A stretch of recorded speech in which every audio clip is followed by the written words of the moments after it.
অসমত ভোট দিব নোৱাৰে তাৰ আমি ব্যৱস্থা কৰিছো, কিন্তু এইটো অকণমান প্ৰিলিমিনাৰী। SIR যেতিয়া আহিব, অসমত এতিয়া SIR অহাই নাই, তেতিয়া মিয়া ভোট 4-5 লাখ কাটিব লাগিব। গতিকে এইটো কংগ্ৰেছে মোক যিমান গালি পাৰে পাৰক, মোৰ কাম হৈছে মিয়াক কষ্ট দিয়া। যদি মিয়াই কষ্ট নাপায়, মিয়া দুলীয়াজানো আহি গ'ল, তিনিচুকীয়াও আহি গ'ল। কেইদিনমান আগতে মাটি কিনা বেচাৰ মই এটা লিষ্ট পাইছিলোঁ তিনিচুকীয়াত। হিন্দুৱে বিক্ৰী কৰা বেছি, মিয়া মুছলমানে কিনা বেছি। তাৰমানে ডিগবৈ, তিনিচুকীয়া, দুলীয়াজানলৈকে মিয়া আহিব। এতিয়া যদি আমি সাৱধান নহওঁ, কেতিয়া সাৱধান হওঁ? সেইকাৰণে এছাৰততো কোনো অসমীয়া মানুহৰ কষ্ট হোৱা নাই।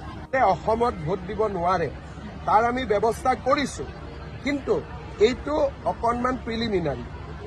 SIR যেতিয়া আহিব, অসমত এতিয়া SIR অহাই নাই, তেতিয়া মিয়া ভোট 4-5 লাখ কাটিব লাগিব।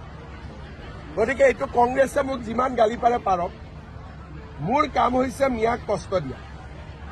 যদি মিয়াই কষ্ট নাপায়, মিয়া দুলীয়াজানো আহি গ'ল, তিনিচুকীয়াও আহি গ'ল।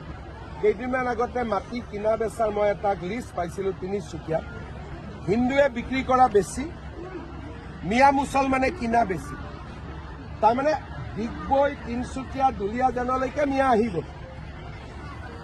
এতিয়া যদি আমি সাৱধান নহওঁ, কেতিয়া সাৱধান হওঁ? সেইকাৰণে এছাৰততো কোনো অসমীয়া মানুহৰ কষ্ট হোৱা নাই।